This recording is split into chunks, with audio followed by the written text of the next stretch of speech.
Let me begin with a story about a dinner party.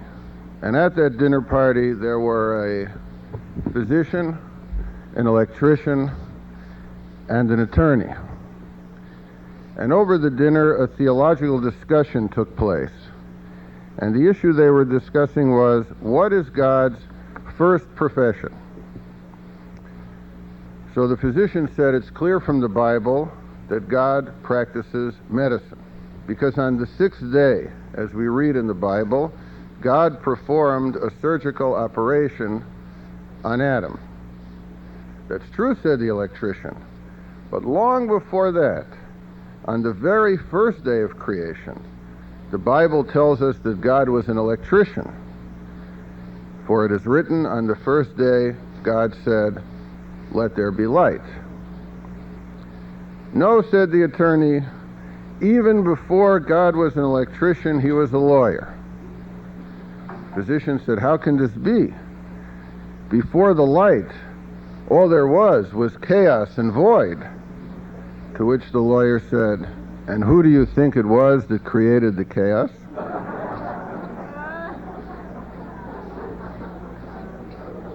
From this story, we learn that though healing is not God's first profession, that nonetheless God is the first physician. And that long before any doctor played God, God played doctor.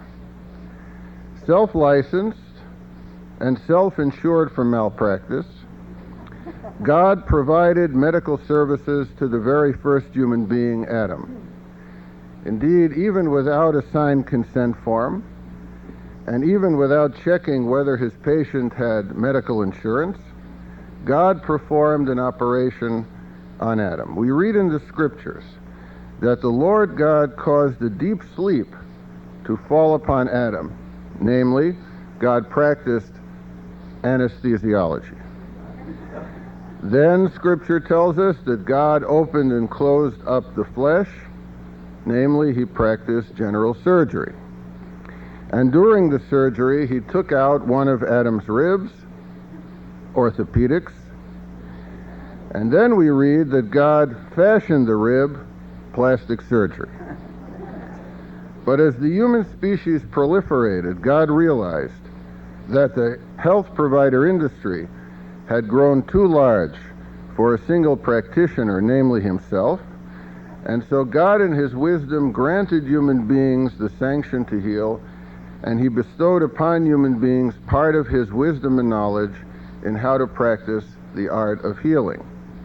In this view, which is developed throughout classical Jewish religious literature, the physician enters into a dual covenant, one with his senior partner, namely God, and one with his or her patient.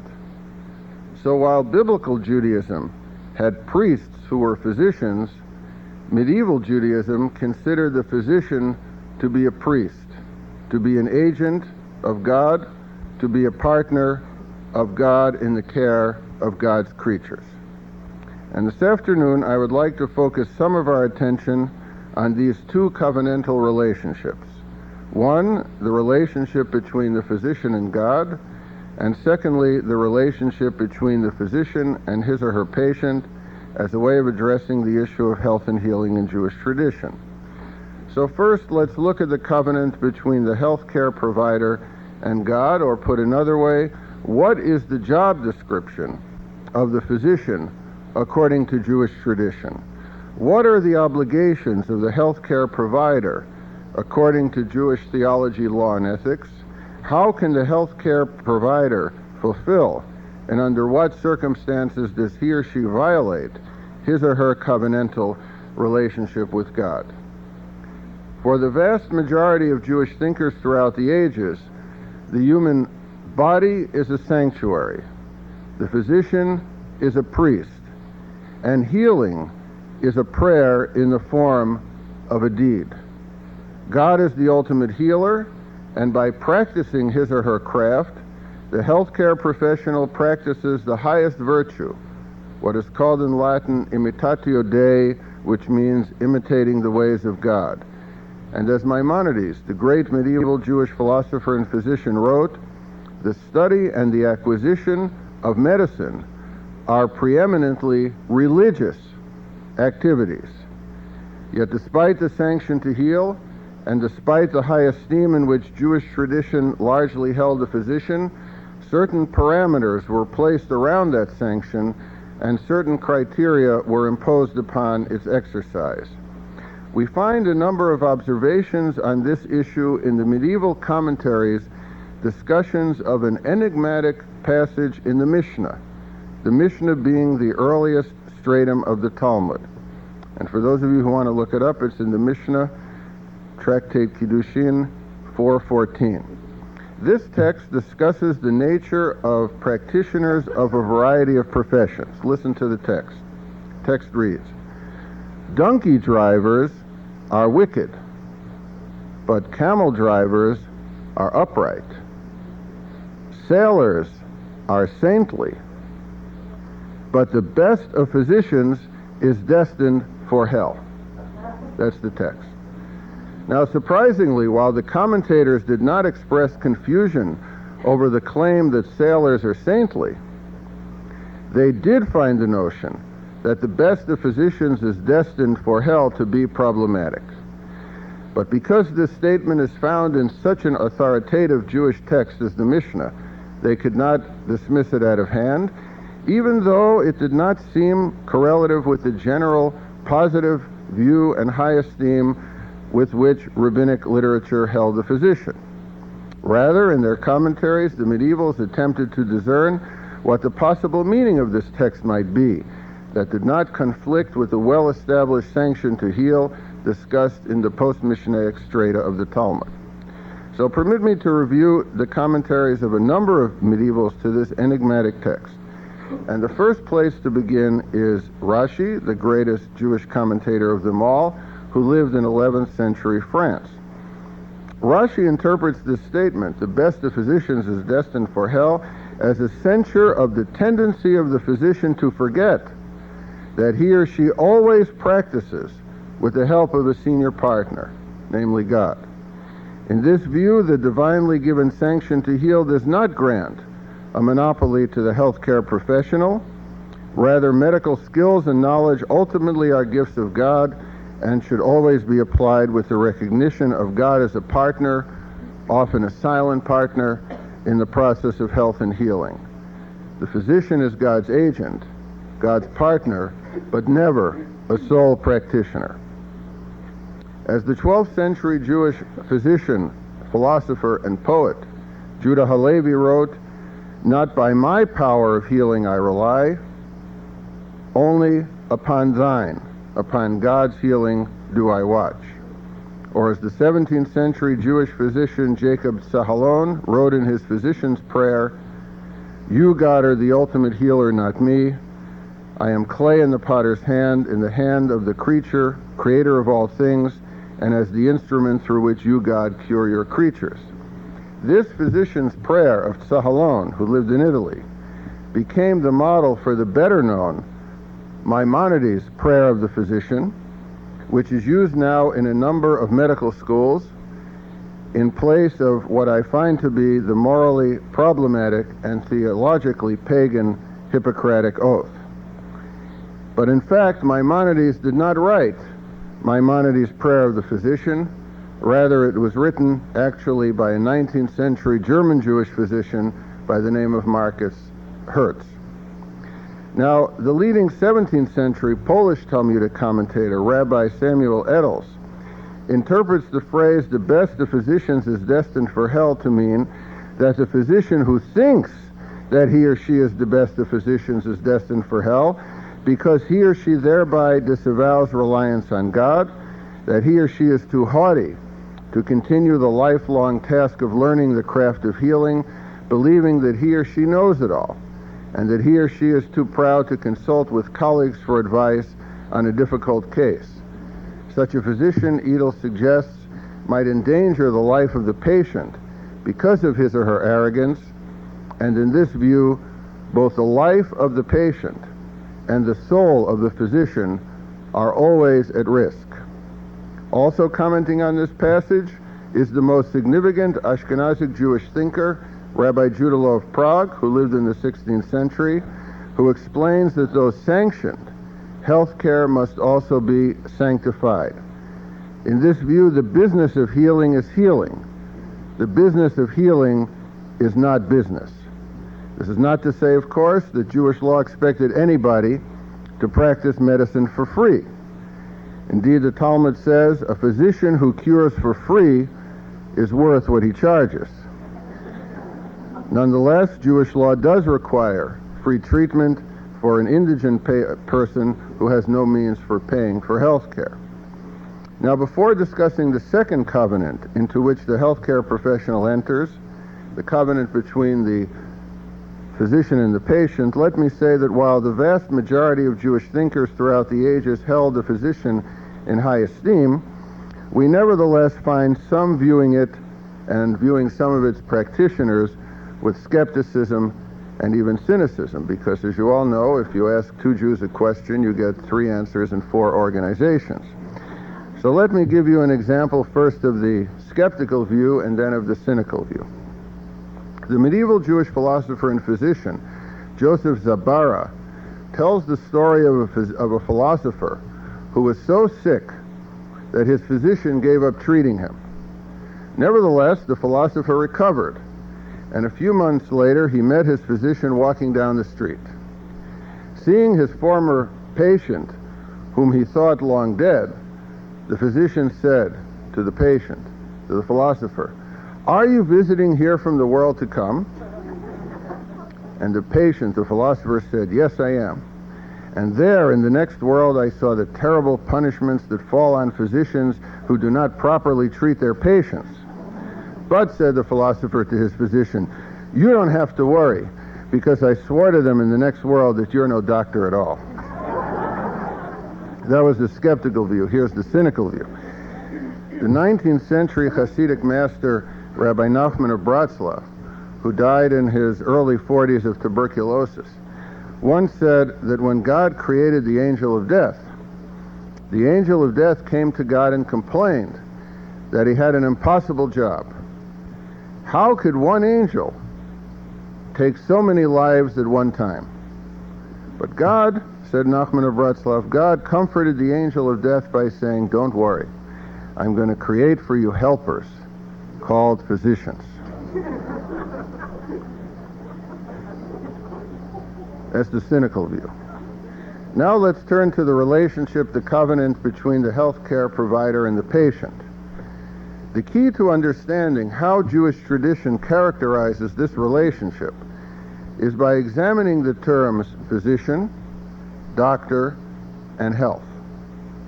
In Hebrew, the word for healer is ropheh, which comes from the verbal root meaning to ease.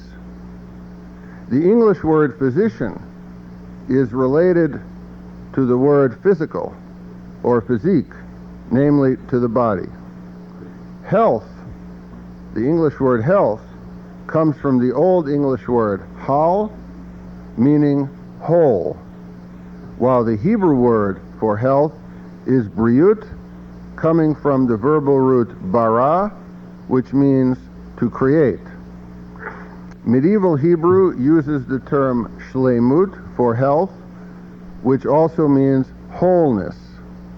This is the same root from which the word shalom derives. Now, from this brief etymological survey, we can establish a number of ideas. First, that Judaism sees the patient as a person to be treated and not simply as a body to be mended or as a machine to be repaired. The person is viewed as a psychophysical unity and not as a body alone. In this view, it is primarily the person and not the disease that is to be treated. As Maimonides writes in his treatise on asthma, he says, "There is a general rule, and I have seen great physicians acting upon it, that the physician should not treat the disease, but rather the patient who is suffering from it." And as Maimonides states elsewhere, the cure of many diseases is unknown to physicians because they are ignorant of the whole person. For the part can never be well unless the whole person is well. Thus, according to Maimonides, different patients differently manifest the same disease. Again, in his words, any sick individual presents new problems. One can never say that one disease is just like another. Because medicine is an art as well as a science, the individuality of the patient must be taken into account. The patient is an individual person and not a textbook case. For this reason, Maimonides counsels the physician to know the patient's individual constitution not only when the patient is ill, but also when the patient is well. And not only should the uniqueness of the patient be considered, but the non-physical dimensions of the patient should be considered.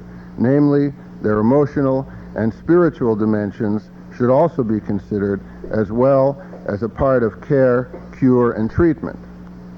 In this regard, the Hasidic master Nachman of Bratslav teaches that physicians who treat the body alone, who only attend to the physical aspect of the patient, thereby neglect the spiritual aspect of the patient, and therefore, because they treat only part of the patient, part of the person, they can consequently only effect a partial cure.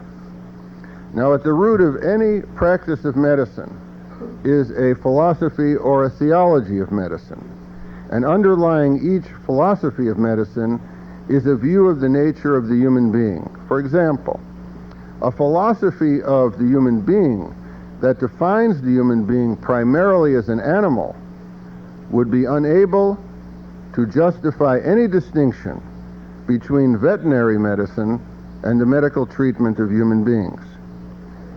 At the root of the Jewish philosophy of health and healing is the view that the human being is a composite of body and soul, of physical and spiritual, of physiological and psychological. Therefore, a Jewish approach to health and healing would focus upon the person as a psychophysical whole, and not just as a body, upon the person, and not only upon the specific disease.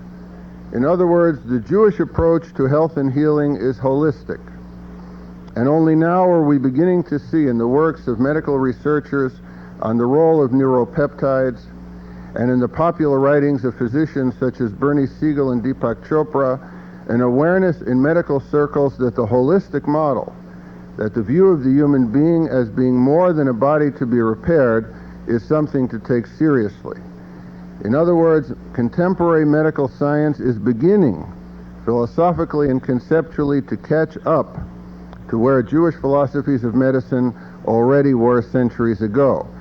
And the next step for contemporary medicine will be to apply this holistic model to specific and actual medical treatment. This holistic approach, characteristic of classical Jewish views of the nature of the human being and of Jewish philosophies of medicine, rejects the view that has dominated modern medicine since the 17th century, that is, the view that the eminent psychiatrist Dr. George Engel has called the biomedical model. In contrast to the view of human beings and the philosophy of medicine found in classical Jewish sources, the biomedical model compares the human being to a machine made up of various systems, subsystems, and component parts. In this view, disease manifests itself as a malfunction in a specific area that may be corrected or ameliorated with proper diagnosis and reparative techniques. And these techniques often consist of surgical repair aimed at restoring system function and or the intervention of a chemical or biological agent suited to the restoration of biological function. In the biomedical view, health is the absence of disease. Disease is often considered a deviation from established and measurable values and norms. Spiritual dimensions of the life of the patient are usually disregarded in the biomedical model. The psychological is often reduced in this model to the physical and is treated as a biochemical or neurophysiological issue. Health professionals in this model are active, while the patient largely remains passive. Simply put, disease is understood in the biomedical model as a breakdown of the human machine, and the health professional's task is the repair of the machine. Now, while its application, the application of the biomedical model to the medical treatment of human beings may prove effective, the biomedical model nonetheless, in my view and in the view of Jewish tradition, remains problematic because it fails fully to grasp the nature of the person treated. It embraces too narrow of a perspective of health and disease. It is reductionist and exclusivistic. It reduces the complex nature of the human being to its physical characteristics, and it treats the disease rather than the person who is suffering from the disease. It excludes other perspectives than the physiological one on human nature, on health and disease, and while perhaps necessary, it is far from sufficient. Professor Eric Kissel, professor of physiology at Cornell, points out that medical diagnosis using the biomedical model is played like a matching game, in that an attempt is made to match known classified diseases and symptoms of the patient under examination. A problem Kissel identifies with this approach is that the goal of the process is to match symptoms with known diseases. Therefore, when the physician asks the patient questions and examines the patient, the goal is to make a match. The goal is not to find out what's wrong with the patient. The patient may be afflicted with a certain disease, but finding out which that disease may be may only reveal part of what's wrong with the patient. And by focusing only upon part of the person, namely his physical symptoms, only a partial diagnosis can ensue. There's much more to a person than their physical symptoms. This is precisely why, as Deepak Chopra reports, recent American and British studies show that as many as 80% of patients feel that their underlying complaint, that their initial reason for seeking medical care, has not been satisfactorily resolved after having been to see a healthcare professional. Though there's much more that can be said about the nature and the application of the biomedical model and its relation to the holistic model advocated by Jewish tradition, time doesn't allow it. However, one observation should be made as part of our national debate on the delivery of health care. In my view, our national discussion of health care focuses on the wrong issue. The primary issue, in my view, is not how health care is delivered. This is indeed a crucial issue, but in my view, it's a secondary issue. Because before we can discuss how health care should be delivered, we must first address the issue of how health care ought to be conceptualized.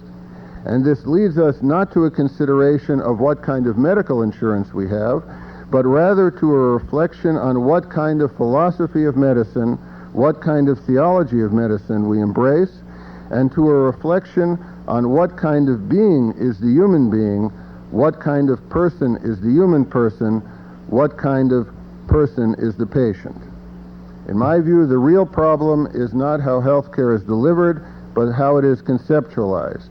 Because the practice of healthcare consists of the application of certain ideas and concepts, and therefore we need to clarify our thinking before we can implement our programs. The crux of the matter is not as much a scarcity of resources as it is, in my view, an addiction to a particular way of thinking that has pervaded the practice of medicine in this country. What is required, therefore, it seems to me, is a reconceptualization of healthcare as the necessary prelude to a restructuring of the delivery of healthcare. And as often is the case, our assumptions act as roadblocks to addressing our critical problems. To be sure, healthcare delivery based upon the holistic model, endorsed by Jewish tradition and advocated by physicians such as Siegel and Chopra, would radically differ from the current healthcare delivery system based upon the biomedical model and upon other currently pervasive models. And in my view, the other very pervasive model in this country today for medical treatment that also needs rethinking and that also conflicts with the model endorsed by Jewish tradition is the approach that views the human being not simply as a machine, but simply as a biological organism, which, like all organisms, is simply a product of its environment.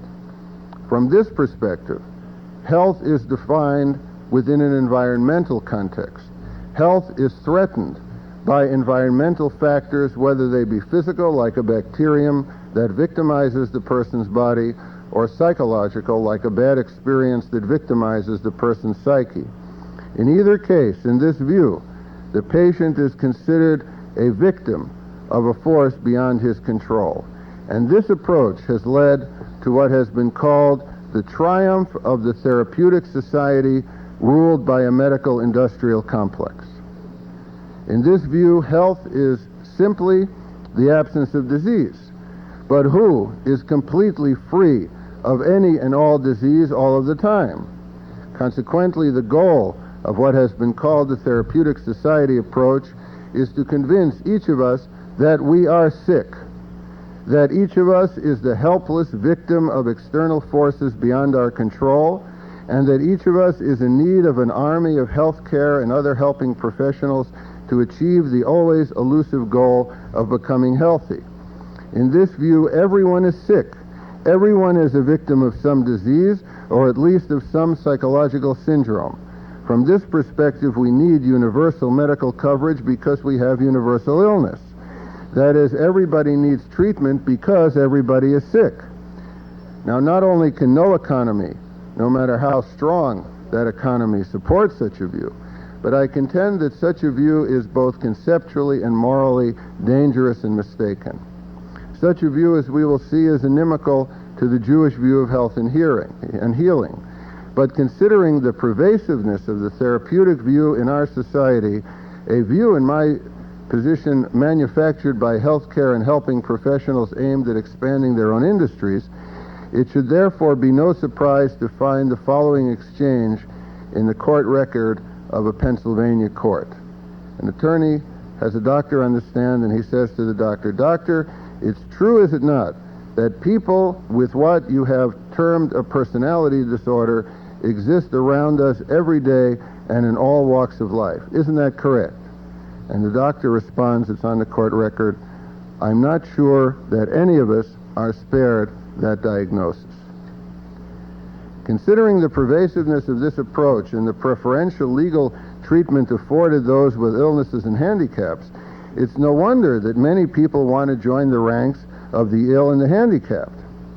Once handicaps were considered liabilities. Now they suddenly have become desirable. But what's the result? The result, it seems to me, is a sick society, a society of infantilized, incompetent, dependent individuals, helpless, and not responsible for their own actions, where moral standards have been replaced by clinical standards. Indeed, in his novel called Satan, the novelist Jeremy Levin has the devil say in this novel, "Modern psychiatry is putting me out of business." From this therapeutic perspective, health is the absence of disease. Therefore, health cannot be attained unless and until all disease has been overcome. Meanwhile, the person remains ill, a passive victim of a specific organic or systemic dysfunction. But for the holistic view, in contrast, for the Jewish approach, a person may be inflicted with a disease, and yet that person may also be healthy.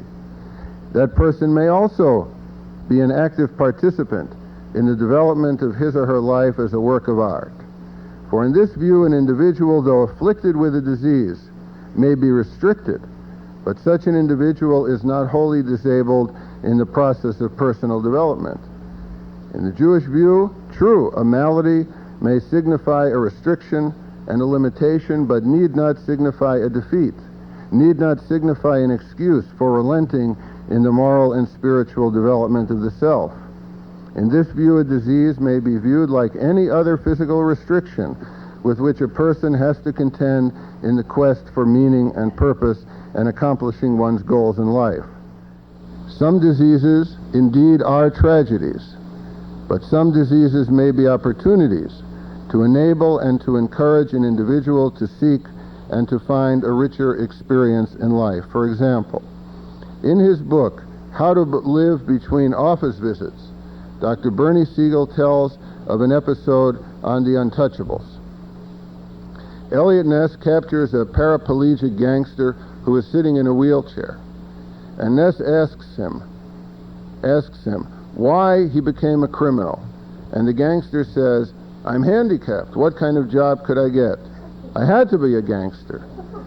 And Ness pulls from his pocket a newspaper clipping announcing Roosevelt's election as president.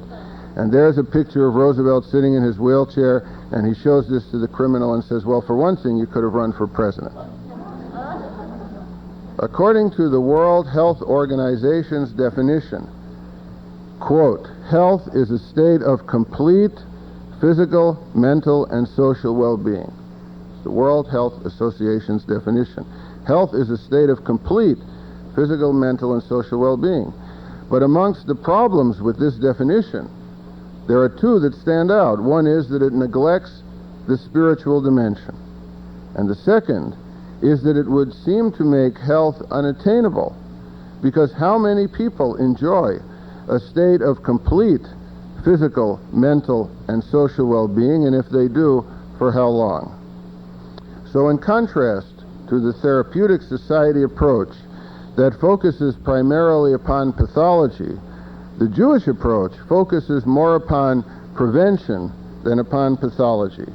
While the therapeutic approach perceives the person as a helpless victim of environmental factors, the Jewish approach envisions the individual as an active participant in his or her own health care.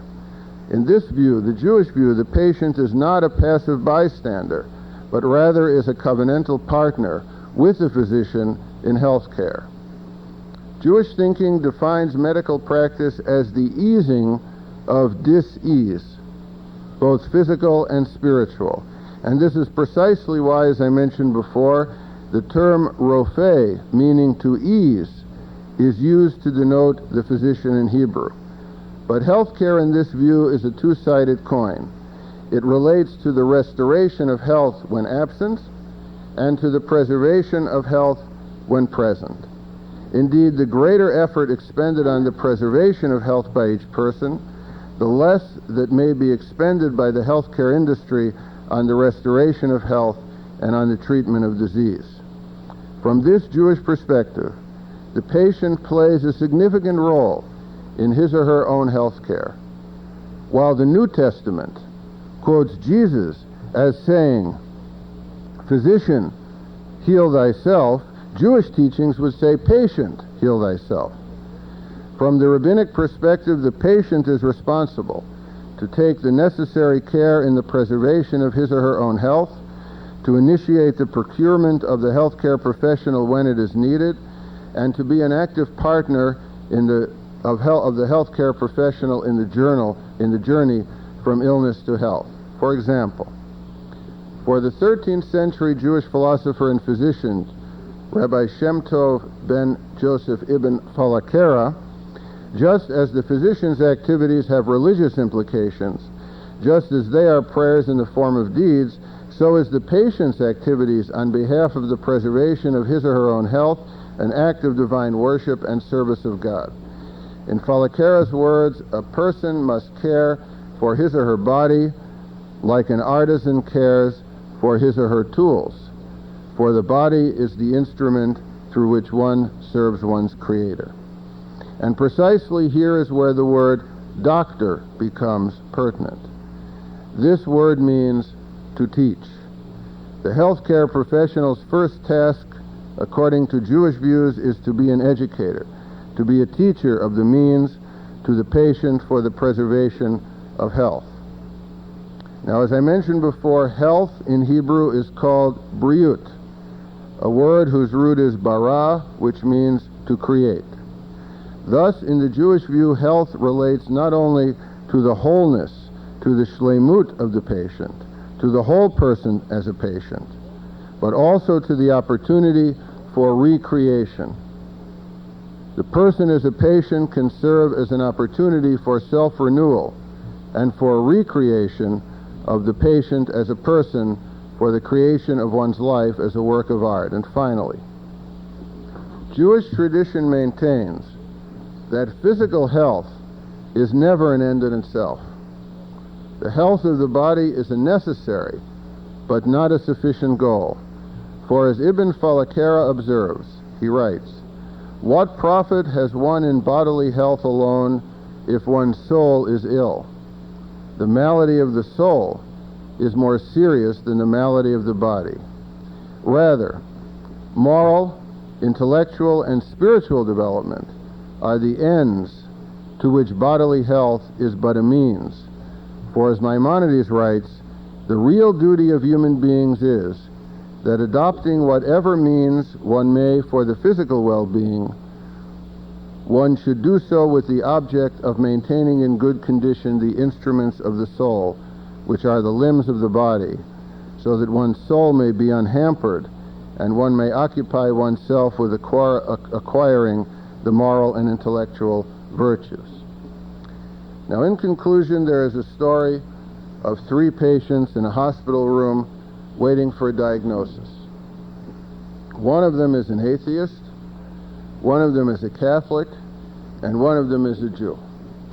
And the doctor enters the room and he says, "Gentlemen, I'm sorry, I have bad news. Each of you is suffering from an incurable terminal disease. Do you have any requests of me?" And the atheist says, "Doctor, please call my family and ask them to come here before it's too late." And the Catholic says, "Doctor, please call my priest and ask him to come to administer the last rites." And the Jew says, "Doctor, don't be offended, but I'd like a second opinion." Thank you.